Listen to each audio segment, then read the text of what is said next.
보여주지 못했습니다. 축구 국가대표팀은 단순한 스포츠. Bikin gempar, ternyata belum selesai. Nasib Bahrain semakin mengenaskan setelah dibuat malu dengan usulan konyolnya ditolak mentah-mentah oleh FIFA. Mendadak Ketua Federasi Korea Selatan dan Jepang minta Presiden FIFA, Gianni Infantino, jatuhkan sanksi super berat pada FA Bahrain karena berupaya curang.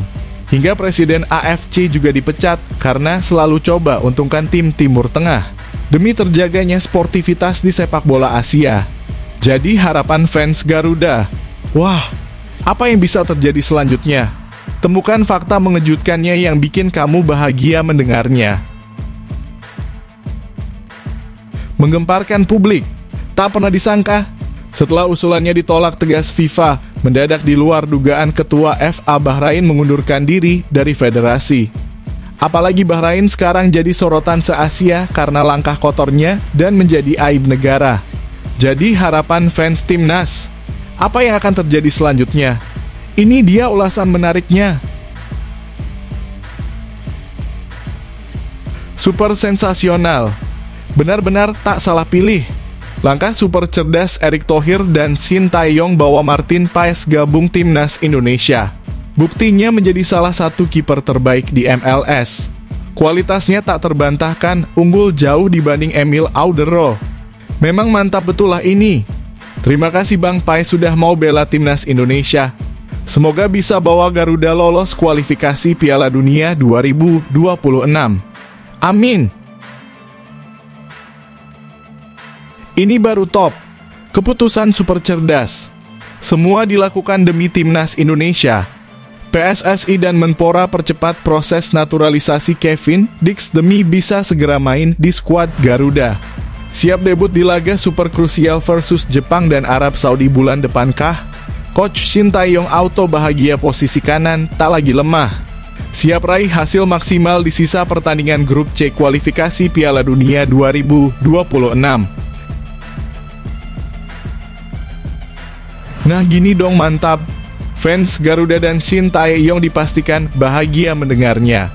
PSSI pastikan kondisi rumput GBK bagus, timnas Indonesia siap jamu timnas Jepang dan Arab Saudi bulan depan. Strategi bermain dari kaki ke kaki akan berjalan mulus, peluang raih hasil maksimal semakin besar. Mantap betul lah kalau gini. Semua dipersiapkan demi timnas Indonesia lolos kualifikasi Piala Dunia 2026.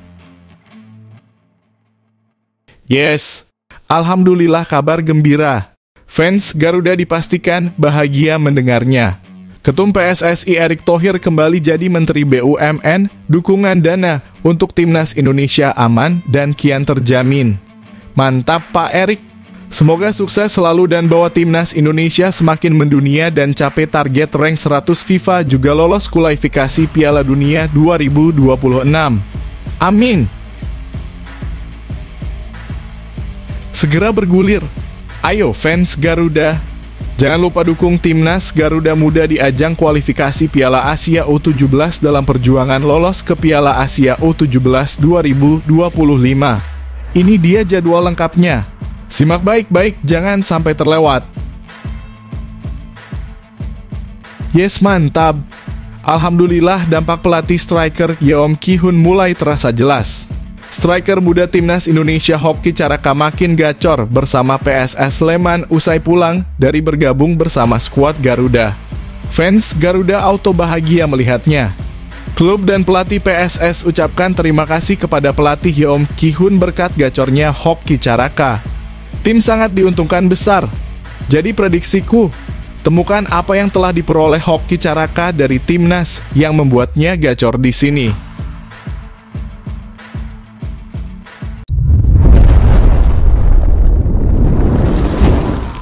Sebelumnya mohon subscribe channel ini dulu supaya nggak ketinggalan berita terupdate timnas Indonesia. Bikin gempar, ternyata belum selesai. Nasib Bahrain semakin mengenaskan setelah dibuat malu dengan usulan konyolnya ditolak mentah-mentah oleh FIFA. Mendadak Ketua Federasi Korea Selatan dan Jepang minta Presiden FIFA, Gianni Infantino, jatuhkan sanksi super berat pada FA Bahrain karena berupaya curang. Hingga Presiden AFC juga dipecat karena selalu coba untungkan tim Timur Tengah demi terjaganya sportivitas di sepak bola Asia. Jadi harapan fans Garuda, wah, apa yang bisa terjadi selanjutnya? Temukan fakta mengejutkannya yang bikin kamu bahagia mendengarnya. Nasib buruk tampaknya belum berakhir bagi Bahrain di pentas sepak bola internasional. Setelah usulan konyol mereka untuk memindahkan venue pertandingan melawan Indonesia dari Jakarta ke tempat netral ditolak tegas oleh FIFA, kini muncul spekulasi besar yang semakin memperburuk situasi.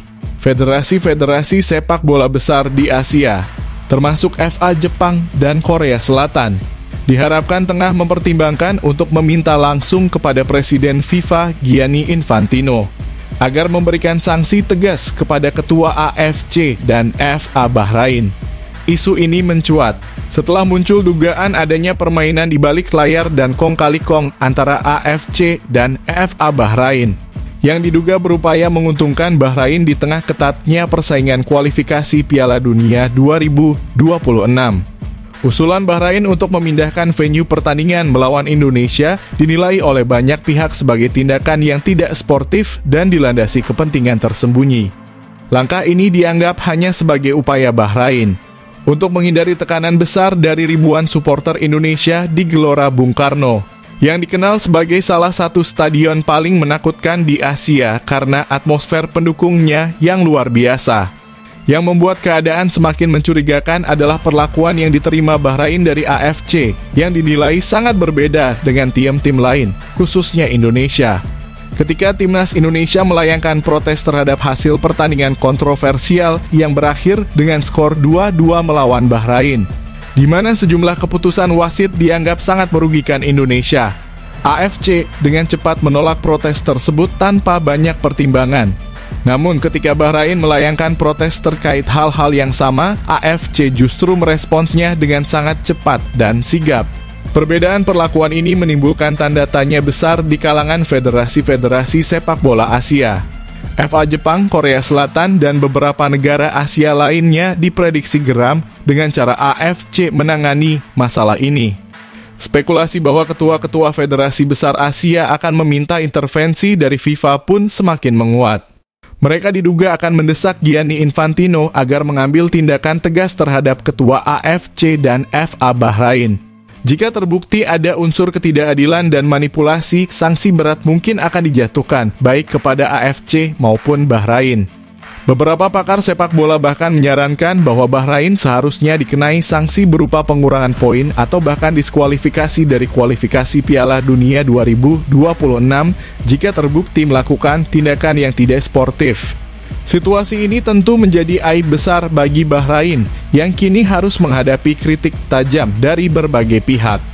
Sementara itu AFC sendiri juga berada di bawah tekanan besar karena diduga terlibat dalam permainan yang merugikan keadilan kompetisi sepak bola di Asia. Bagi timnas Indonesia, situasi ini memberikan angin segar. Meskipun mereka sempat dirugikan oleh keputusan wasit dalam laga melawan Bahrain. Harapan dukungan dari federasi-federasi sepak bola besar di Asia, serta langkah FIFA untuk menegakkan aturan fair play, bisa membuka jalan bagi Indonesia untuk mendapatkan keadilan. Timnas Garuda tetap bertekad untuk melaju di kualifikasi Piala Dunia 2026 dengan semangat yang tak tergoyahkan, meski harus menghadapi berbagai tantangan di dalam dan luar lapangan.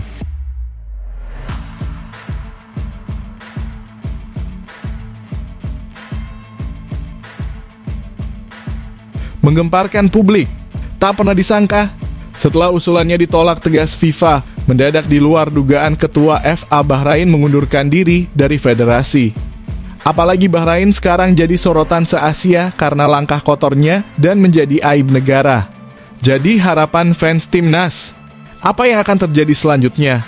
Ini dia ulasan menariknya. Kabar mengejutkan datang dari Federasi Sepak Bola Bahrain setelah beredar spekulasi besar bahwa ketua FA Bahrain mendadak mengundurkan diri akibat malu besar. Usulan mereka untuk memindahkan laga timnas Indonesia versus Bahrain ke tempat netral ternyata menjadi bumerang dan aib besar tidak hanya bagi federasi, tapi juga bagi negara dan timnas Bahrain. Langkah konyol yang diprakarsai FA Bahrain ini ditolak keras oleh FIFA dan menempatkan mereka dalam sorotan negatif se-Asia. Usulan untuk memindahkan venue pertandingan dari Indonesia dipandang oleh banyak pihak sebagai manuver yang tidak sportif, yang mencoba menghindari atmosfer panas dukungan pendukung timnas Indonesia di Gelora Bung Karno. FA Bahrain awalnya berdalih bahwa mereka khawatir akan keamanan pemain dan stafnya. Tetapi klaim ini tidak diterima oleh FIFA, yang menilai Indonesia sebagai tuan rumah yang aman dan mampu mengelola pertandingan internasional. Namun alih-alih mendapat simpati, langkah ini malah dipandang sebagai sebuah kekeliruan fatal. Menpora Indonesia Dito Aryo Tejo dengan tegas memastikan bahwa Bahrain akan mendapat jaminan keamanan dan kenyamanan selama berada di Indonesia. Reaksi negatif dari komunitas sepak bola, termasuk mungkin federasi-federasi Asia lainnya, semakin memojokkan FA Bahrain hingga spekulasi besar soal pengunduran diri ketua federasi pun muncul. Usulan kontroversial ini tidak hanya ditolak oleh FIFA, tetapi juga dianggap sebagai blunder besar yang berisiko merusak reputasi Bahrain di dunia sepak bola internasional. Kini FA Bahrain menghadapi kemungkinan sanksi berat dari FIFA, termasuk denda finansial hingga ratusan miliar rupiah serta potensi pengurangan poin di grup C kualifikasi Piala Dunia 2026. Hal ini menjadi mimpi buruk bagi Bahrain, yang sebelumnya berharap bisa lolos ke babak selanjutnya. Lebih jauh, tindakan FA Bahrain dianggap telah mempermalukan negara mereka sendiri. Rencana licik untuk menghindari tekanan yang dikenal sebagai salah satu stadion dengan atmosfer paling bersemangat di Asia justru berbalik menjadi aib nasional. Banyak yang menilai bahwa Bahrain terlalu takut menghadapi kekuatan timnas Indonesia yang semakin berkembang di bawah arahan pelatih Shin Tae-yong. Langkah FA Bahrain yang gagal ini tidak hanya merusak citra federasi, tetapi juga bisa berakibat fatal bagi perjalanan mereka di kualifikasi Piala Dunia. Banyak pengamat sepak bola menilai bahwa keputusan FIFA untuk menolak usulan tersebut adalah langkah yang sangat tepat. Bahkan beberapa pihak mendesak FIFA untuk memberikan sanksi tegas agar federasi lain tidak mencoba hal serupa di masa mendatang. Jika pengurangan poin dan denda besar benar-benar dijatuhkan, hal ini akan menjadi pukulan telak bagi ambisi Bahrain. Mereka mungkin harus merelakan kesempatan berlaga di Piala Dunia 2026 sekaligus mengembalikan kepercayaan publik dan citra sepak bola mereka yang kini tercoreng di mata dunia. Pengunduran diri ketua FA Bahrain jika benar terjadi akan menjadi penutup pahit dari rangkaian kesalahan yang mereka buat dalam upaya menghindari pertandingan di Indonesia. Ini menjadi pelajaran berharga bagi federasi-federasi sepak bola lainnya bahwa dalam dunia sepak bola, sportivitas dan kepercayaan terhadap fair play harus selalu dijunjung tinggi.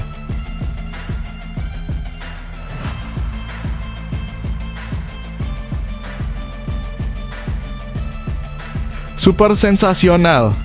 Benar-benar tak salah pilih. Langkah super cerdas Erick Thohir dan Shin Tae-yong bawa Martin Paes gabung timnas Indonesia. Buktinya menjadi salah satu kiper terbaik di MLS.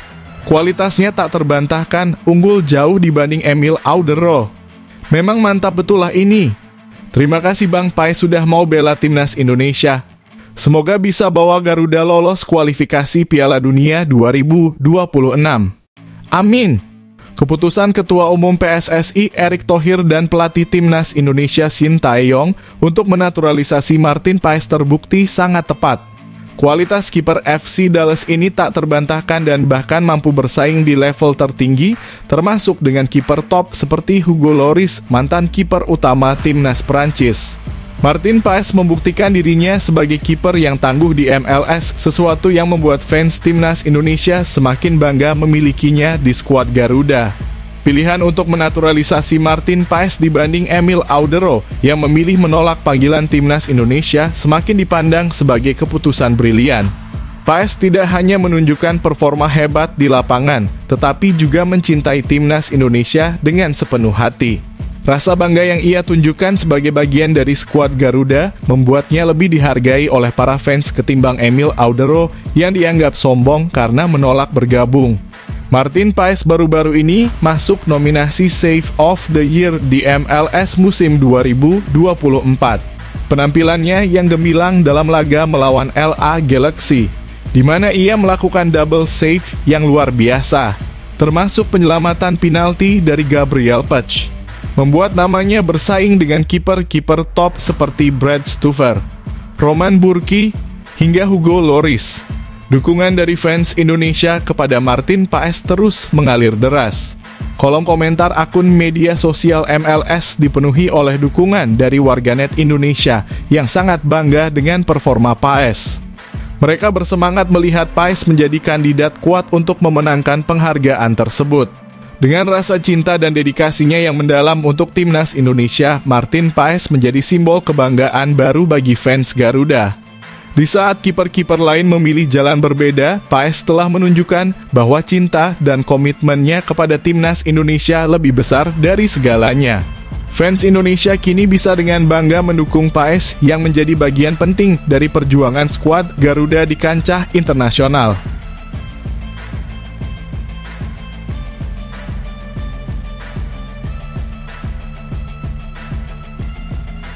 Ini baru top.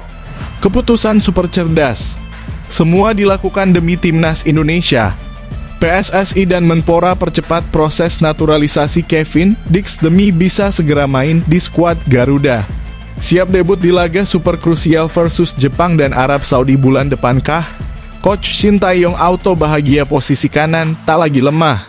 Siap raih hasil maksimal di sisa pertandingan grup C kualifikasi Piala Dunia 2026.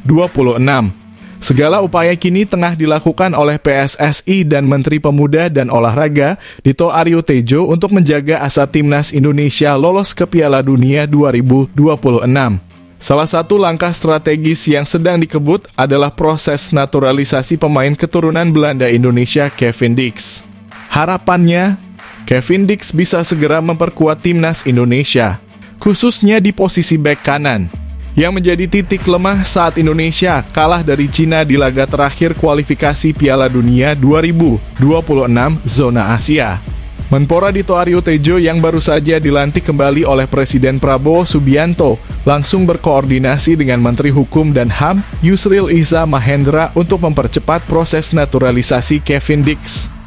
Langkah ini dilakukan agar Kevin Dix bisa segera bergabung dengan timnas Indonesia dan diharapkan bisa debut saat menghadapi dua laga penting melawan Jepang pada 15 Maret 2025 dan Arab Saudi pada 19 Maret 2025 di Stadion Gelora Bung Karno.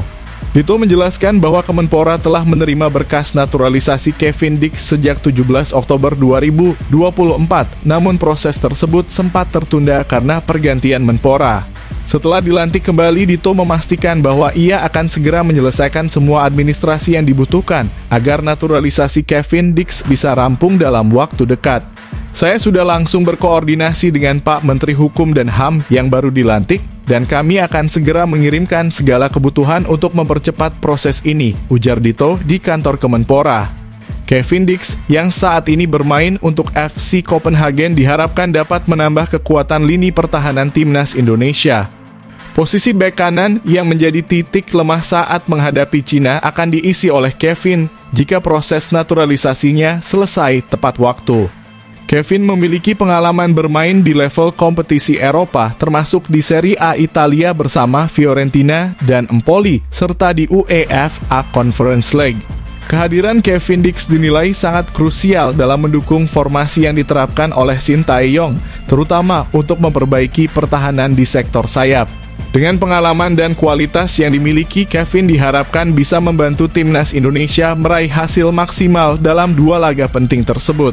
Sebagai informasi, Kevin Dix memiliki darah keturunan Indonesia dari sang ibu, Natasja Dix Bakarbesi, yang berasal dari desa Waai, Maluku Tengah. Dengan proses naturalisasi yang dipercepat, Kevin diharapkan dapat segera mengenakan seragam timnas Indonesia dan memperkuat asa Garuda untuk lolos ke Piala Dunia 2026.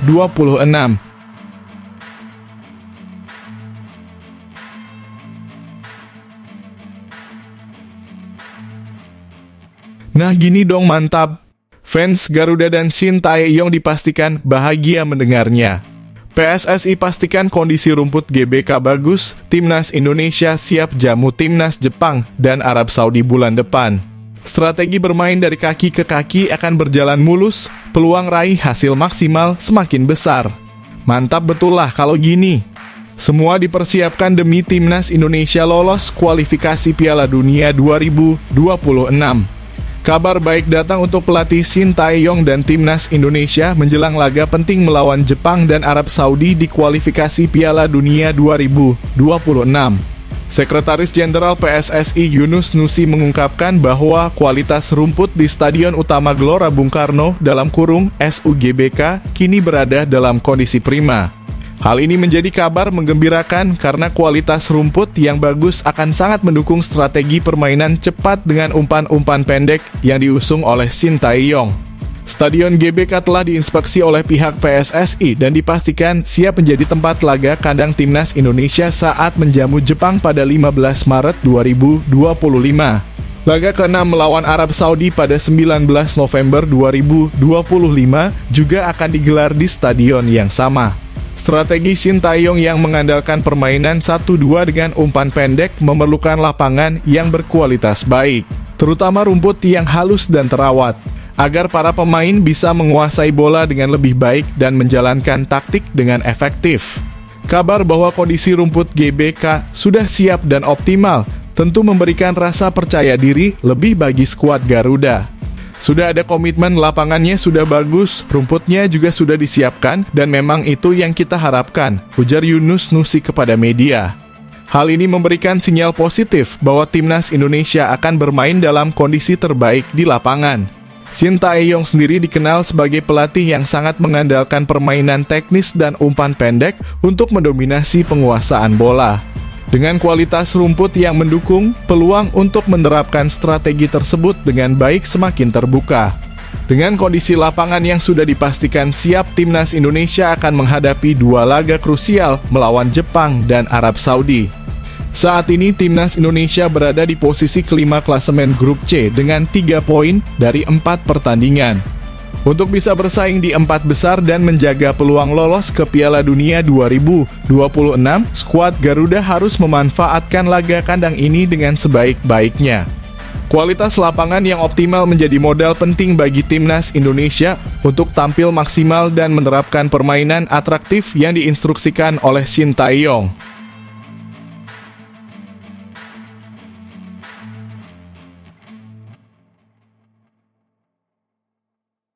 Yes, alhamdulillah kabar gembira.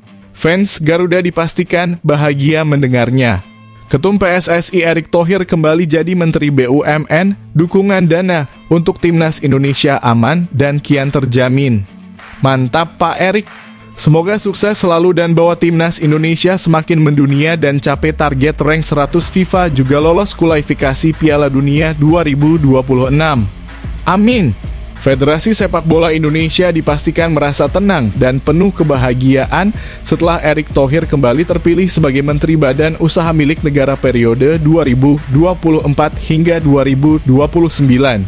Kabar ini tentunya membawa angin segar bagi PSSI dan Timnas Indonesia, mengingat peran Erick Thohir dalam mendukung berbagai kegiatan sepak bola, baik di dalam maupun luar negeri. Kini akan semakin kuat dengan sokongan dana pemerintah yang lebih stabil. Erick Thohir, yang juga menjabat sebagai Ketua Umum PSSI sejak Februari 2023, resmi ditunjuk oleh Presiden Prabowo Subianto untuk kembali memimpin Kementerian BUMN. Posisi yang pernah ia duduki pada periode 2019-2024. Hal ini memberikan kepastian bahwa dukungan terhadap program-program PSSI, baik dalam hal infrastruktur, penyelenggaraan pertandingan, hingga partisipasi timnas di ajang internasional, akan berjalan lebih lancar dengan kucuran dana dari BUMN. Melalui akun media sosial resmi PSSI, federasi tersebut menyampaikan ucapan selamat kepada Erick Thohir atas pelantikannya. Kami keluarga besar PSSI mengucapkan selamat bertugas di Kabinet Merah Putih periode 2024 hingga 2029 untuk Bapak Erick Thohir sebagai Menteri Badan Usaha Milik Negara. Semoga Kementerian BUMN dapat terus berkembang dan memberikan kontribusi terbaik bagi kemajuan bangsa dan negara, tulis PSSI di Instagram resminya. Kembali menjabat sebagai Menteri BUMN, posisi strategis ini diharapkan semakin memperkuat sinergi antara pemerintah dan PSSI, khususnya dalam mendukung agenda-agenda besar Timnas Indonesia. Di bawah kepemimpinan Erick Thohir, PSSI telah menunjukkan kinerja yang memuaskan dengan prestasi seperti meningkatnya peringkat timnas Indonesia di ranking FIFA hingga posisi 129 dunia. Selain itu, peluang timnas Indonesia untuk lolos ke Piala Dunia 2026 pun semakin terbuka.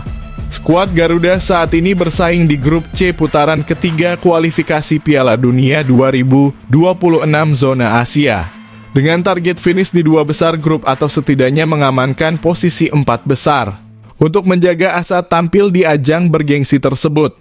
Dengan kembalinya Erick Thohir sebagai Menteri BUMN, sokongan dana pemerintah diharapkan semakin mengalir deras, memberi kelancaran bagi berbagai program sepak bola nasional dan memperkuat pondasi PSSI dalam mengembangkan talenta sepak bola tanah air.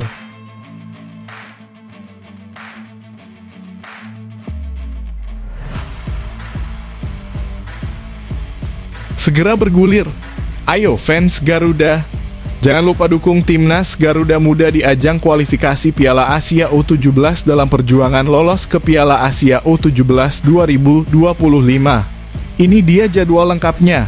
Simak baik-baik, jangan sampai terlewat. Setelah menyaksikan aksi tim senior, kini saatnya pencinta sepak bola tanah air mendukung perjuangan timnas U17 Indonesia yang akan bertarung di ajang kualifikasi Piala Asia U17 2025. Skuad Garuda Muda yang dilatih oleh Nova Arianto siap menghadapi tantangan besar di turnamen ini yang akan digelar pada 23 hingga 27 Oktober 2024. Turnamen ini berlangsung di Kuwait, di mana timnas U17 Indonesia akan menghadapi tuan rumah Kuwait, Kepulauan Mariana Utara, dan Australia. Pertandingan ini menjadi sangat penting bagi Garuda Muda untuk mengamankan tempat di Piala Asia U17 2025. Meskipun datang dengan status peringkat ketiga ASEAN Cup U16 2024, timnas U17 Indonesia tetap optimistis. Lawan terberat mereka, Australia, merupakan juara ASEAN Cup U16 2024, namun dengan persiapan matang, skuad Garuda Asia siap memberikan perlawanan sengit. Tim asuhan Nova Arianto telah melakukan pemusatan latihan di berbagai negara, termasuk Spanyol dan Qatar, untuk meningkatkan performa dan kepercayaan diri. Dengan dukungan dari dokter timnas Indonesia, Dr. Choi Ju-yang, kondisi fisik para pemain terus dipantau untuk memastikan mereka berada dalam performa terbaik selama turnamen. Nova Arianto juga menekankan pentingnya kesiapan taktik dan mental bagi para pemain yang akan menghadapi jadwal pertandingan padat. Kami fokus pada taktik dan menjaga psikologi pemain agar mereka lebih siap secara mental, ujar Nova. Mereka masih muda, jadi penting untuk menjaga kesiapan mental mereka. Inilah jadwal lengkap pertandingan kualifikasi Piala Asia U17 2025. 23 Oktober 2024, Timnas U17 Indonesia versus Kuwait. 25 Oktober 2024, Kepulauan Mariana Utara versus Timnas U17 Indonesia. 27 Oktober 2024, Australia versus Timnas U17 Indonesia. Jangan lupa untuk mendukung Timnas U17 Indonesia dan ikut merayakan perjuangan Garuda Muda demi meraih tiket ke Piala Asia U17 2025.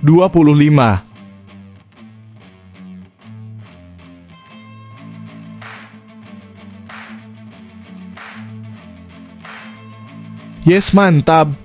Alhamdulillah, dampak pelatih striker Yeom Ki-hun mulai terasa jelas.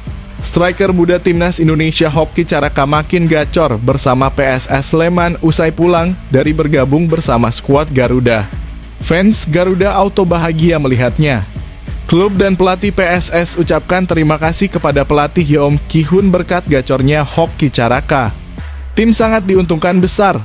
Jadi prediksiku, temukan apa yang telah diperoleh Hoki Caraka dari timnas yang membuatnya gacor di sini. Kehadiran pelatih khusus striker Yeom Ki-hun yang baru saja bergabung dengan timnas Indonesia mulai menunjukkan dampaknya, terutama bagi penyerang muda Hoki Caraka. Performa Hoki yang semakin cemerlang di Liga 1 menjadi bukti bahwa pendekatan baru dari Yeom Ki-hun telah memberikan pengaruh positif. Baru-baru ini Hoki Caraka sukses mencetak gol dalam kemenangan telak 3-0 PSS Sleman atas Barito Putra pada pekan ke-8 Liga 1 musim ini. Meski baru bergabung kembali dengan klub setelah memperkuat timnas Indonesia dalam laga kualifikasi Piala Dunia 2026 melawan Bahrain dan Cina, Hoki tetap mampu menunjukkan performa impresifnya di Liga 1. Penyerang berusia 20 tahun itu mengaku bahwa kehadiran Yeom Ki-hun sebagai pelatih khusus striker di timnas Indonesia telah memberinya perspektif baru dalam bermain. Yeom Ki-hun yang merupakan mantan penyerang dan kini menjadi pelatih yang fokus mengembangkan kemampuan striker, berhasil membangun pola pikir dan mentalitas menyerang yang lebih tajam pada Hoki. Instruksi dan bimbingan Yeom Ki-hun membuat Hoki lebih percaya diri dalam memanfaatkan setiap peluang di depan gawang. Selain efek dari Yeom Ki-hun di timnas Indonesia, kehadiran Mazzola Junior sebagai pelatih baru PSS Sleman juga menjadi faktor penting dalam penampilan Hoki. Meskipun hanya punya waktu latihan yang terbatas bersama klub, Hoki mampu menunjukkan adaptasi yang cepat terhadap gaya kepelatihan Mazzola Junior. Pelatih asal Brasil ini dikenal dengan pendekatannya yang tegas dan disiplin, yang berhasil membangkitkan motivasi serta kinerja para pemain PSS Sleman. Saya merasa cocok dengan pelatih baru kami karena ada aura tegasnya dalam memimpin tim. Para pemain lebih disiplin dan ada rasa hormat kepada pelatih sehingga kami bisa mendapatkan poin penuh dengan menjalankan instruksi dengan baik, ungkap Hoki. Dalam laga melawan Barito Putra, Hoki Caraka dimainkan sebagai winger kanan, bukan di posisi utamanya sebagai striker tengah. Meski demikian, Hoki tidak mempermasalahkan perubahan posisi tersebut karena dia pernah bermain di posisi yang sama di bawah pelatih sebelumnya. Menurutnya, perbedaan taktik yang diterapkan oleh Mazzola Junior justru memberinya peluang untuk berkembang lebih baik. Dengan pelatih sebelumnya, saya pernah bermain di posisi yang sama. Tapi kali ini pendekatan taktiknya berbeda, sehingga saya bisa lebih cepat beradaptasi, tutur Hoki. Dampak dari pelatihan khusus yang diberikan Yeom Ki-hun serta bimbingan dari Mazzola Junior di PSS Sleman tidak hanya membawa hasil positif bagi klub, tetapi juga bagi karir Hoki Caraka sebagai salah satu talenta muda berbakat di timnas Indonesia. Para penggemar sepak bola Indonesia tentu berharap bahwa perkembangan positif ini akan berlanjut dan Hoki bisa terus menunjukkan ketajamannya baik di level klub maupun di timnas.